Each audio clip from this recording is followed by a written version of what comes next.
네, 안녕하십니까? 네, 한 주 동안 평안하셨습니까? 앞에 화면 나오고 있습니까? 네. 먼저 여러 성도님들 앞에서 용기 내어 간증해준 두 분의 예비 형제님께 성도님들의 마음을 담아서 진심으로 다시 한번 감사 인사를 드립니다. 예, 그리고 축하드립니다. 예. 찬송가 288장 후렴부 다 같이 부르길 원하는데 안 찾으셔도 아마 제가 선창을 하면 다 따라 부르실 수 있을 것 같습니다. 옛날 204장이죠. 예, 제가 먼저 부를 테니까 같이 불러주십시오. 크게 불러주십시오. 이것이 나의 간증이요 이것이 나의 찬송일세 나 사는 동안 끊임없이 구주를 찬송하리로다.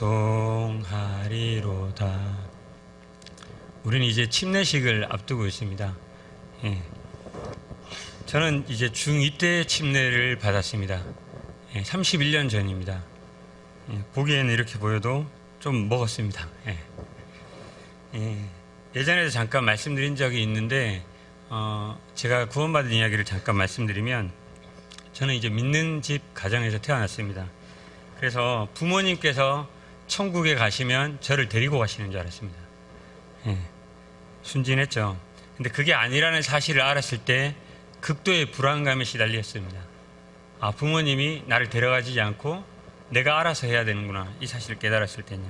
그리고 그때 어렸을 때 당시에 지옥 체험이라는 거 지난번에 했다고 말씀드렸는데 그런 것들을 하면서 지옥에 대한 무서움을 느꼈고, 또 그때 당시에 부모님과 제 기억으로는 그때 부모님하고 친척분들하고 같이 망경관에 있는 극장에 가서 휴거라는 영화를 본 기억이 납니다. 그걸 보고 오고 난 다음에 더 불안감에 시달렸습니다. 그래서 이제 제가 그런 불안감이 있으면서 또 제가 얼마나 죄인인지라는 사실을 알았기 때문에 저는 반드시 지옥에 갈 것이라는 사실을 알아서 너무나 불안했었습니다. 그래서 이걸 어떻게 해야 될까 이렇게 고민하면서 있으면서 혹시라도 부모님이 교회에 가셔서 늦게 오신다거나 이러면 혼자 집에 있을 때 혹시 부모님이 휴거가 되셨을까 봐 겁나가지고 교회에다가 막 전화를 해가지고, 그때 핸드폰이 없잖아요. 교회에 제가 예전에 대구 대봉동교회 다녔는데 할머니 할아버지 방에 전화가 한 대 있었는데 거기 받을 때까지 전화를 했습니다. 혹시 안 받으면 휴가 됐을까 봐 전화를 막 했던 거죠. 그렇게 불안했었습니다. 그렇게 이제 불안하면서 눈물로 회개했습니다. 하나님, 저를 구원받게 해달라고. 그래 한쪽 구석기에 들어가서 기도한 기억도 납니다. 하나님, 저를 구원받게 해달라고 막 이렇게 기도하다 보면 마음에 여기 뻥 뚫린 것 같은 이런 시원함이 있습니다. 마치 구원받은 것처럼 그런 느낌들이 드는 거죠. 그렇게 하면서 이제 이렇게 있다가 저한테 형이 한 명 있는데 그 형이 저한테 이렇게 저의 어떤 죄의 본능을 자극시킵니다. 그래서 그 형이 와서 저를 자극하면은 그 형과 대판 싸웁니다. 앞에 있던 이 회개는 다 잊어버리고 형과 대판 싸우고 난 다음에 아까 구원을 위한 기도 말고 옥상에 올라가서 다른 기도를 드렸습니다. 주님, 저 형을 데려가 주십시오. 그리고 저에게 누나를 주십시오.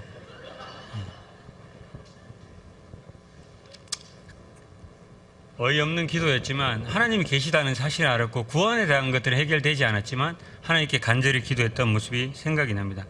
그렇게 하면서 또 그걸 잘못했다는 걸 알고 또 가서 또 회개 기도하고 또 오면은 뭔가 해결된 것 같은데 형이랑 그런 일 있고 친구들이랑 그런 일 있으면은 나는 여기서 벗어날 수 없는 굴레에 있구나 하는 그런 생각에 빠졌던 적들이 있습니다.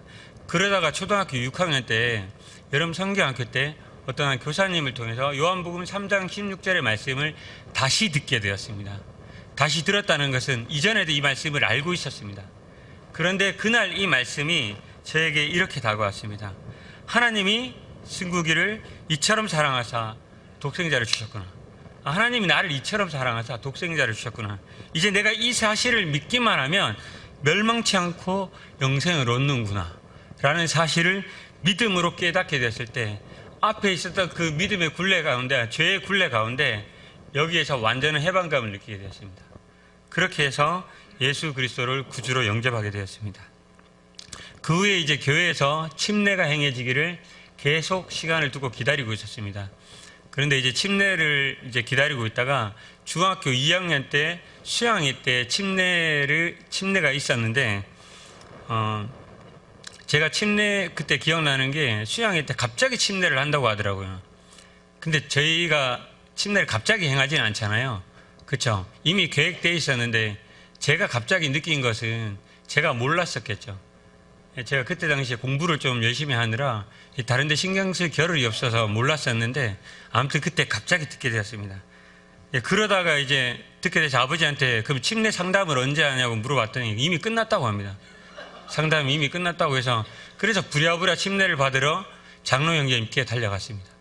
그러니까 장로 형제님께서 뭔가 논의를 하고 계셨는데, 저도 침례 주십시오 하니까는 이제 무슨 연유로 네가 지금 침례를 받으려 하는지 모르겠다는 그런 표정으로 이제 조금 저쪽에 가 있어 보라 하더니만, 그때 장로 형님께서 논의를 하시더니 앉아보러 가고 구원 간증을 해보라고 하고, 구원 간증 후에 이따가 침례식이 있으니 참여하라고 이렇게 얘기를 했습니다. 그때 이제 침례를 받았습니다. 갑자기 받아서 그런지 침례를 받았다는 증거가 하나도 없습니다. 사진을 저만 안 찍었는지 제 사진이 없더라고요. 그렇지만 저는 확실하게 침례를 받았습니다. 그때요. 침례를 받을 때 그때 당시의 모습이 사진으로 남아있는 건 없지만 제 머릿속에는 분명하게 기억나는 장면이 있습니다. 바로 제가 물에 잠겼다가 다시 올라왔을 때 우리가 방금 아까 불렀던 이 찬양이 생생하게 기억이 났습니다. 그리고 그 모습과 그 순간들이 제 머릿속에 기억이 납니다. 이것이 나의 간증이요, 이것이 나의 찬송일세.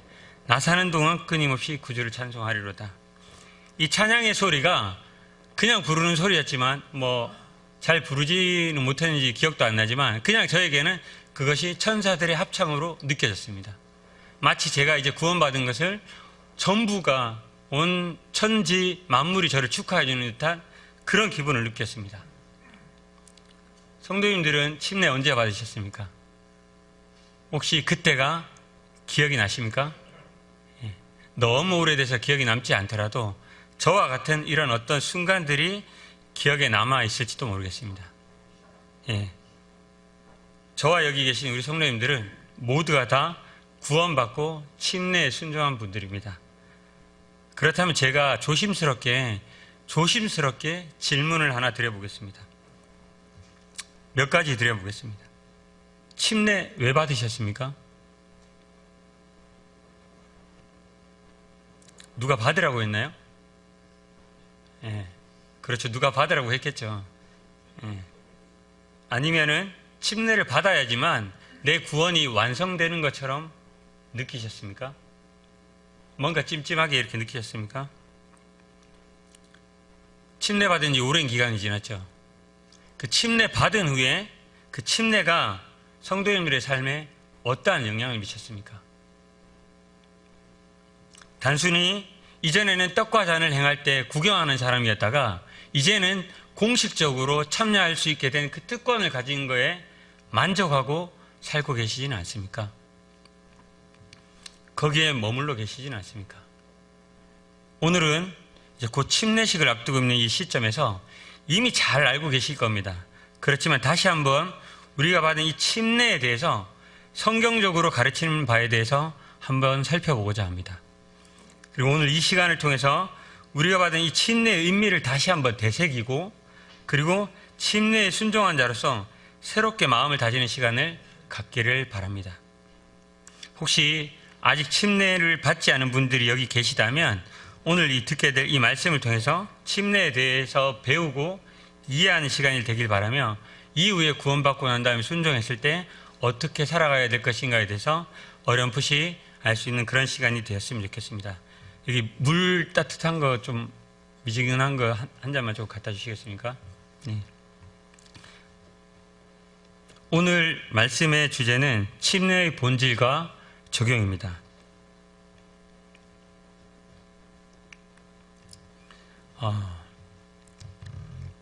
우리가 이제 기독교라고 하죠. 기독교에서 주님께서 제정하신 의식이 있는데, 이 의식은 구원에 관한 이 진리를 가시적으로 드러내는 것입니다. 그리고 교회 안에서 행해지도록 그리스도가 정해주신 외적 예식을 의미하는데, 성경적으로 이 외적 예식은 두 가지밖에 없습니다. 몇 가지 있다고요? 두 가지밖에 없습니다. 이 말은 뭡니까? 다르게 표현하면 이 두 가지 외에 어떤 다른 의식도 성경에서 말씀하고 있지 않다는 겁니다. 가톨릭에서는 두 가지 외에 몇 가지를 더해서 많은 이 의식들을 치르고 있습니다. 그런 것을 행하고 있죠. 그러나 거기에 대한 어떠한 성경적 근거도 없다는 것입니다. 오늘 우리가 이제 침례에 대해서 살펴본다고 했는데, 구원받은 후에 성도의 신분으로 바뀌면서 이제 처음으로 참여하게 되는 예식이죠. 그리고 이 예식에 참여하고 난 이후에 이제 성찬, 떡과 잔에 참여하는 것입니다. 자, 이전에 이제 침례와 세례가 있는데, 우리가 읽는 성경에 보면 다 세례라고 나와 있죠. 이제 개혁 개정, 개혁 한글의 세례라고 있지만, 요즘에는 이제 어플 이렇게 보시는 보면 세례를 침례라고 바꿀까요? 이런 거 있잖아요. 그래서 침례와 세례는 우리가 쓰는 한글 성경에서는 동일하게 사용하지만, 그렇지만 나중에 뒤에서 알아보겠지만 침례가 더 성경적인 표현이고 이것이 합당한 것입니다.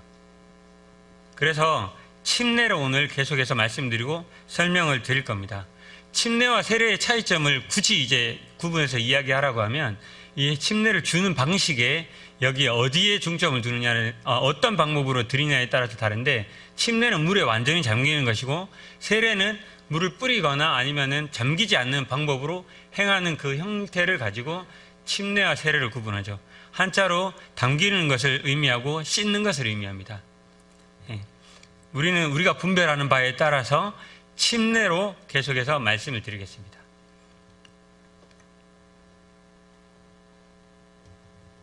침례의 의미에 대해서 살펴보기 전에 먼저 왜 우리가 이 침례식을 해야 하는지에 대해서 먼저 살펴보겠습니다. 그 이유를 성경적 근거로 하여서 다음과 같이 세 가지로 정리해 볼 수 있겠습니다. 제가 얘기 안 하면 자매님 타이밍을 못 잡을 것 같으니 지금 좀 갖다 주십시오.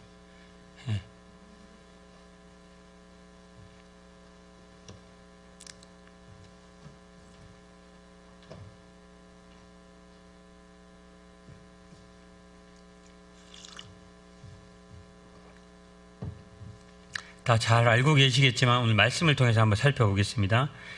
침례를 행하는 이유를 이 세 가지로 살펴보면, 마태복음과 마가복음에서 그리스도께서 모든 민족을 가르치시고 침례를 주라고 그 제자들에게 명령하셨다라고 되어 있습니다. 잘 아시죠? 너희는 가서 모든 족속으로 제자를 삼아 아버지와 아들과 성령의 이름으로 세례를 주라, 침례를 주라고 하셨습니다. 우리가 침례식을 해야 되는 것은 주님께서 명령하셨기 때문입니다. 주님께서 명령하셨기 때문입니다. 이거 외에 침례를 행해야 될 이유가 더 필요하겠습니까? 주님께서 하라고 하시면 하는 것이 마땅하지 않겠습니까? 그런데 성경에서 또 이런 내용들이 있습니다. 주님께서 친히 침례를 받으시기를 요구를 하셨습니다. 그리고 직접 받으셨고 또 제자들이 그 세례를 주는 것을 인정하셨습니다. 주님께서 친히 침례의 모범을 보이신 거죠. 그리고 그것을 인정하셨기 때문에 우리도 그 본을 따라서 침례에 순종하는 것이 마땅합니다. 그리고 세 번째로, 주님의 명령을 받들어서 사도들과 제자들이 이 침례를 실제로 가르치고 행했습니다. 우리도 주님의 명령을 받들어서 복음을 전하고 있고 또 침례를 가르치고 지금 침례식을 행하고 있습니다. 정리하자면 우리는 그리스도의 본과 성경적 가르침을 따라서 현재 침례를 가르치고 행하고 있다는 것입니다.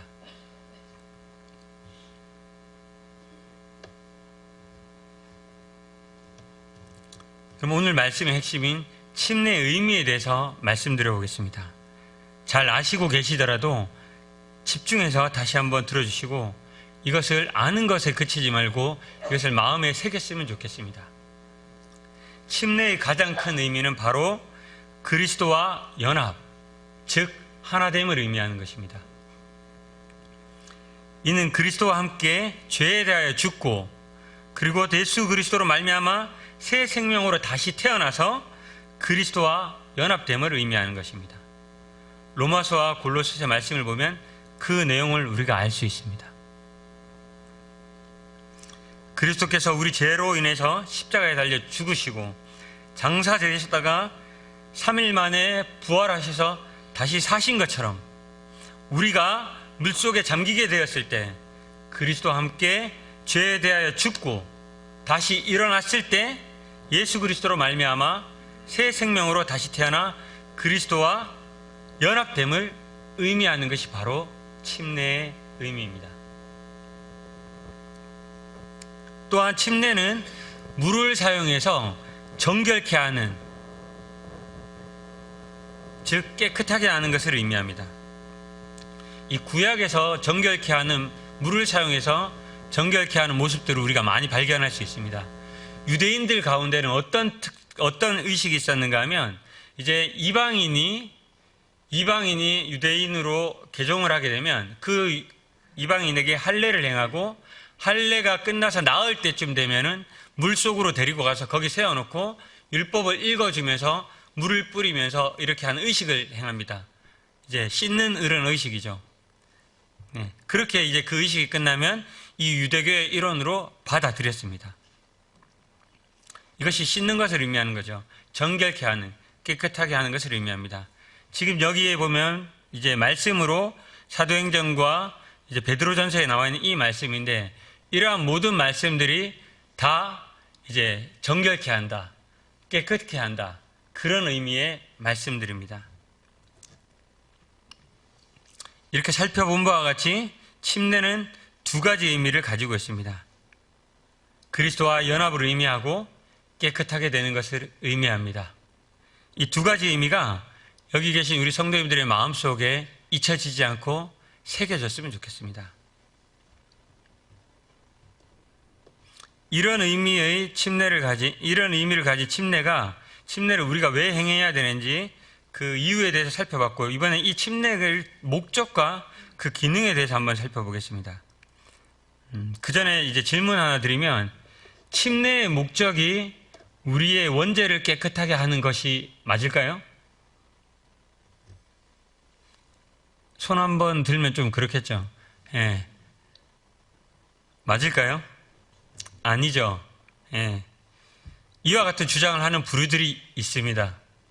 예. 카톨릭에서 이러한 가르침을 지금도 가르치고 있고, 또 일부 루터파와 영국 국교에서 침례가 원죄를 정결케 한다라고 가르치고 있습니다.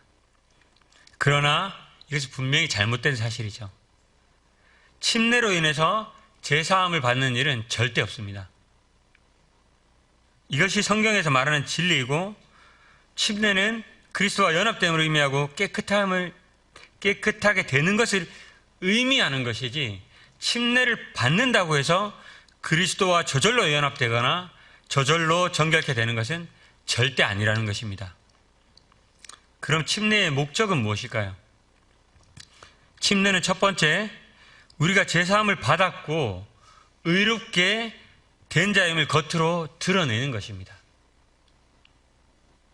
결혼식을 올린 부부가 손가락에 반지를 끼죠. 이 반지의 표징이 뭡니까? 우리는 결혼식을 올렸고 부부가 되었다는 것을 나타내는 것입니다. 이처럼 침례도 믿음으로 제사함을 받고 의롭다 칭함을 받았다는 것을 드러내는 표징과 같은 것이라는 겁니다. 두 번째로, 침례가 제사함, 그 다음에 칭의와 마찬가지로 거듭남, 그리스도와의 연합, 성령의 내주하심에 대한 표징이자 인이라는 것입니다. 구원받고 거듭난 사람에게는 침례를 받을 권리가 있습니다. 이 침례는 내가 거듭났다, 그리고 내가 그리스도와 연합되었다, 성령이 내 안에 거주하고 계신다는 사실을 드러내는 것이기도 하고, 또 이 침례를 통해서 내 스스로가 확증하는 것이기도 합니다. 이것이 침례의 목적입니다. 세 번째로, 교회의 일원이 되었다는 것을 드러내는 것입니다. 우리가 구원받음으로써 세상과 분리되어서 눈에 보이는 이 그리스도의 몸된 교회에 외적으로 공식적으로 들어오는 것을 의미하는 것입니다. 앞에 두 분의 예비 형제님께서 구원 간증을 하셨죠. 근데 이제 아직 침례에 순종하지 않았습니다. 그러나 이 두 분은 우주적인 교회 차원에서 이미 그리스도의 지체로서 들어와 있는 것입니다. 구원받는 그 순간에. 그러나 이제 팔공로 교회의 교회 일원으로서 더해지기 위해서 침례에 순종하는 의미를 갖고 있다는 것입니다.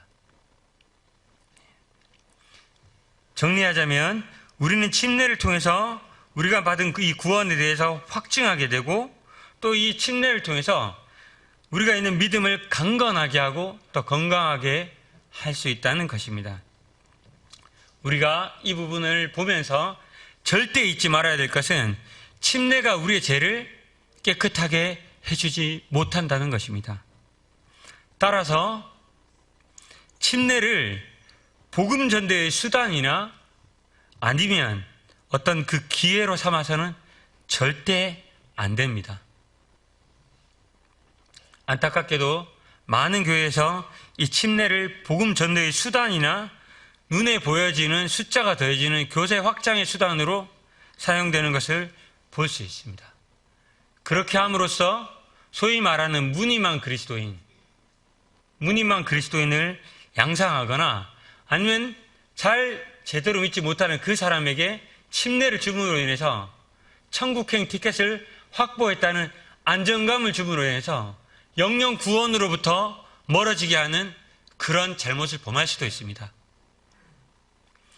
그렇기 때문에 교회에서는 절대로 이 침례의 본질과 의미가 변질되어서 전도의 수단이나 천국행 티켓을 확보했다는 그런 안일감을 주는 그런 수단으로 사용되어서는 절대 안 될 것입니다. 침례의 대상,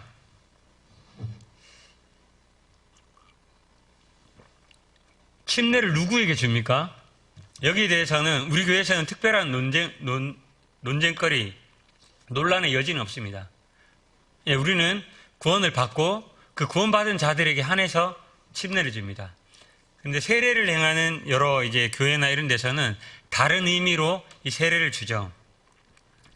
이 침례나 세례나에 대한 논란이 많습니다. 근데 오늘 그 중점이 그게 아니라 무엇을 의미하고 있는지가 더 중요하기 때문에 그 부분에 대해서 깊이 하진 않겠습니다. 그런데 유아 세례에 대해서 질문을 받아보신 분들 있으시죠?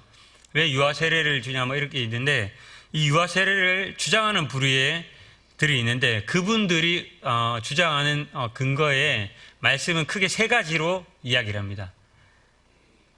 누가복음과 사도행전을 근거로 이야기를 하는데, 누가복음에서 예수님께서 아이들이 나오는 것을 금하지 않았다라고 얘기하는 그것을 가지고 이야기를 할 때 예수님이 아이들을 금하지 않기 때문에 아이들에게 세례 주는 것이 합당하다고 하는데, 그것과 침례를 주는 것은 별개임에도 불구하고 그것을 주장을 하죠.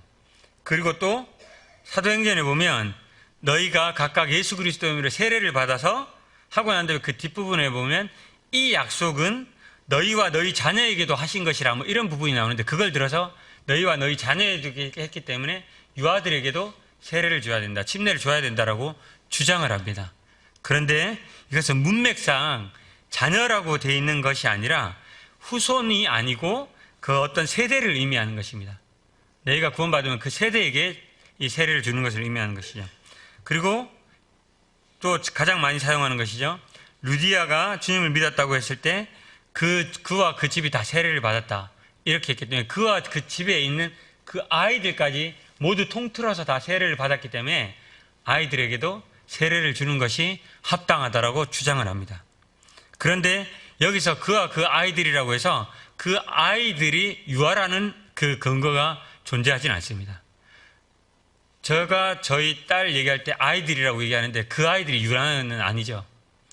연세 많으신 부친이나 무친님들께서 우리 애들이라고 했을 때 그 40, 50 된 그 애들이 유아는 아니라는 거죠. 그와 같은 근거는 부족하다는 것입니다.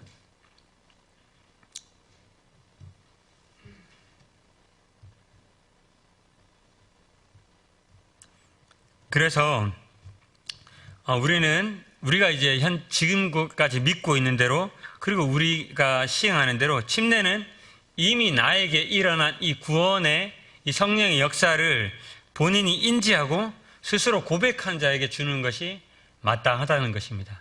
그래서 우리 교회에서는 아까 방금 그것을 고백을 하고 모든 성도들 앞에서 나와서 간증을 하게 함으로써 그것을 얘기하게 하는 것입니다. 그렇게 했을 때 그 신앙 고백에 따라서 침례를 주는 것입니다.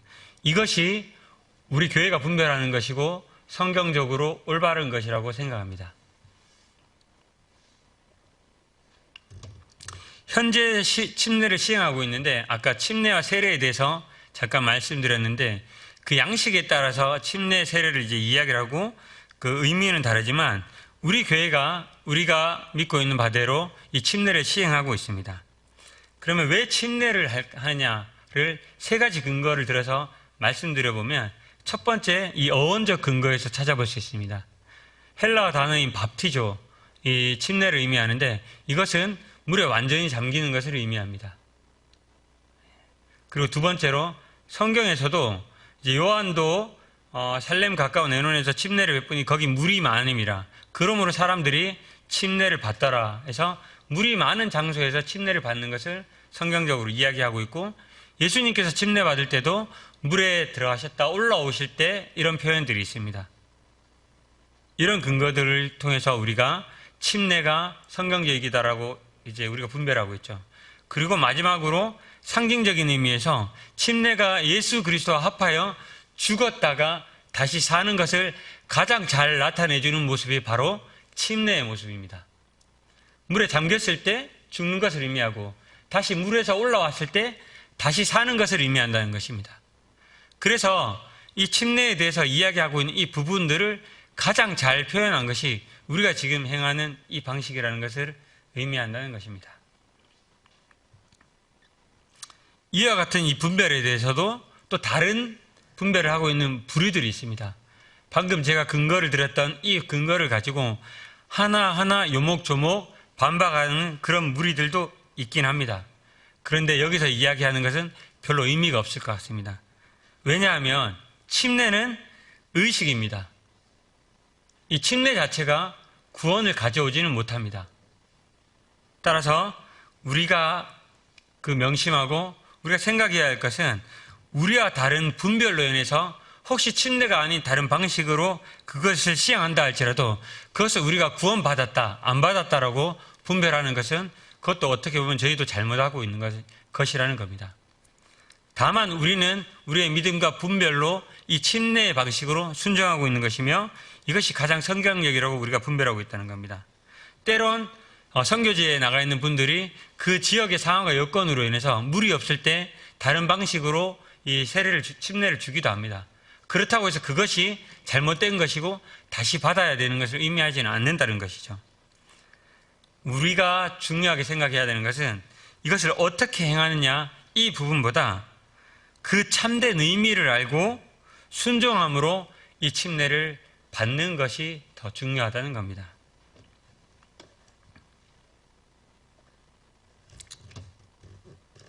세상에 많은 사람들이 침례 또는 세례를 받았습니다. 이 말은 침례의 의식을 행했다는 것이지, 실제로 그들이 그런 침례를, 세례를 받은 분들이 다 구원을 받았다는 것을 의미하지 않음을 여기 계신 우리 성도님들도 잘 알고 계실 겁니다. 다른 사람들은 몰라도 내가 의식만 행한 사람인지 아니면 내가 진정으로 구원받은 사람인지, 이 구원받음으로 이 침례에 순종한 사람인지 본인이 가장 잘 알 겁니다. 그리고 하나님께서도 아십니다. 오늘 이 시간을 통해서 구원받고 침례에 순종하고 살아온 지금까지 나의 삶을 한번 정직하게 되돌아보셨으면 좋겠습니다. 그리고 침례를 받고 그 의미에 합당하게 그리스도와 연합한 삶을 살아왔는지에 대해서, 그리고 지금 살아가고 있는지에 대해서 한번 생각해 보셨으면 좋겠습니다. 마지막으로 성도님들께 이 성도님들의 삶에서 갈라디아서 3장 27절을 통해서 도전을 드리고자 합니다. 앞에 있는 갈라디아서 3장 26절부터 27절 같이 한번 읽어보겠습니다. 너희가 시작.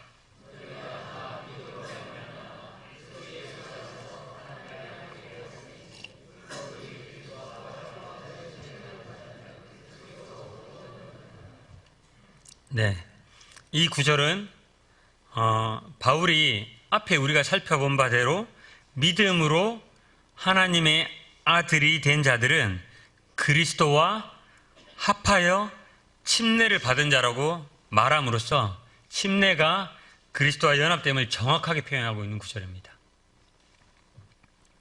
그리고 그리스도와 합하여 침례를 받은 자는 뭐라고 표현하고 있는가 하면 그리스도로 옷 입었다라고 이야기하고 있습니다. 부끄럽긴 한데 이 뒷배경에 저의 모습이 있습니다. 예. 저도 부끄러움이 있습니다. 예. 근데 여러 성도님들 앞에 제 이런 사진을 올려놓은 거는 이제부터 하고 싶은 이 도전을 위해서 이 말씀을 드리고자 함입니다. 제가 이거를 사진을 넣으면서 진짜 많이 고민했던 게 투명도를 몇 %를 할지 진짜 고민했습니다. 예. 너무 진하게 하면은 저로 인해서 불편하실 것 같아서 많이 줄였는데 그러면 너무 안 보일 것 같아서 이 정도로 했는데 혹시 불편하시더라도 양해해 주시기 바랍니다. 이 제복은 제가 군인이었던 그 시절과 현재의 제가 소방관임을 드러내는 옷입니다. 이 저와 같이 이런 제복을 입는 사람들은 이 옷을 입음으로 따르는 제약이 있습니다. 물론 특권도 있기도 하지만 제약도 있습니다. 제가 이 옷을 입고 다닌다고 해서 모든 군인을 대표하거나 모든 소방관을 대표하는 사람이 아님에도 불구하고 제가 이 옷을 입고 하는 행동에 따라서 사람들이 저보고 문승국이 했다라고 얘기하지 않고 저 군인 봐라, 저 소방관 봐라 이렇게 이야기합니다. 그래서 이제 옷 벗고 다니라고 하죠. 어디 나가면 옷 벗고 다녀라, 그냥 민간인인 것처럼 행동하라 뭐 이렇게 얘기하는데 왜 그럴까요? 그 옷을 입은 그 옷에 대한, 그 옷이 의미하고 있는 데 대한 책임을 요구하는 것입니다. 그리고 그 옷에 대한 책임에 대한 평가를 내리는 것이죠.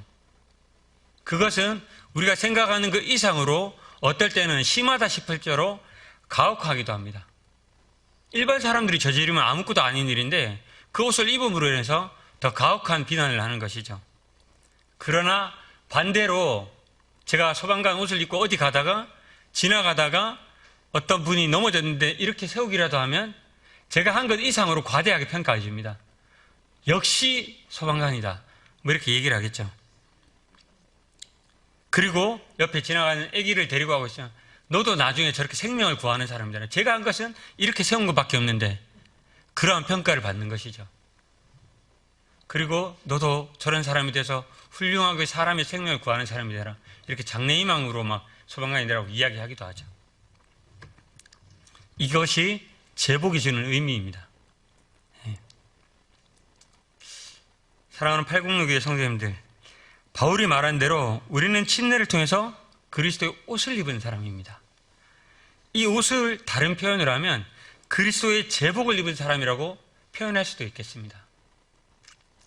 우리가 이 그리스도의 옷을 입고 이 옷에 합당한 모습으로 살아갈 때 세상 사람들은 우리를 보고 우리가 입은 이 옷에 관심을 보이고 또 이 옷을 입고 싶어 하실 겁니다.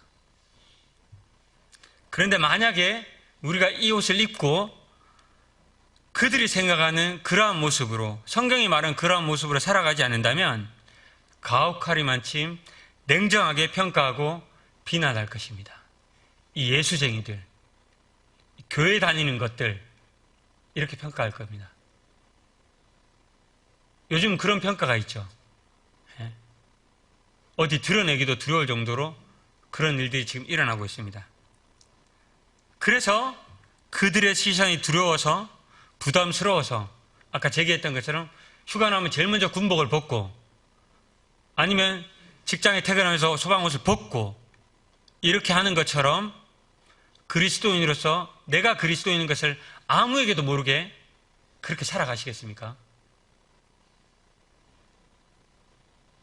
아니면 떳떳하게 이 그리스도의 옷 입은 자로서 합당한 삶을 사는 것을 통해서 하나님께 영광 돌리는 삶을 사시겠습니까? 저는 우리 교회 성도님들께서 모두가 이 침례의 진정한 의미를 새기고 그리스도와 합하여서 그리스도의 옷 입은 자로서 세상 모든 사람들 앞에서 그들이 부러워하는 사람, 그들이 따르고 싶어하는 사람, 그들이 함께하고 싶은 사람, 그러한 모습으로 살아가면서 우리 스스로는 그리스도의 옷 입은 자, 거듭난 자, 나는 예수 그리스도와 합하여 하나 된 사람으로서 당당한 모습으로 멋지게 살아감으로써 하나님께 영광 돌리는 그러한 삶을 사는 우리 팔공로교회 성도님들이 되셨으면 좋겠습니다. 기도하고 마치겠습니다.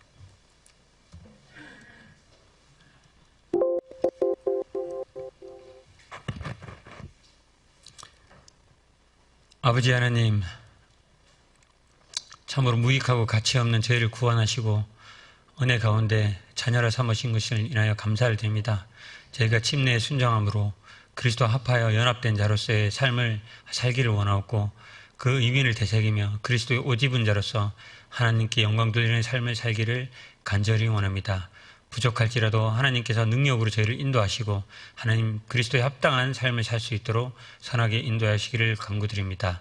감사를 드리며 살아계신 예수 그리스도 이름 받들어 감사함으로 기도드렸습니다. 예, 수고하셨습니다.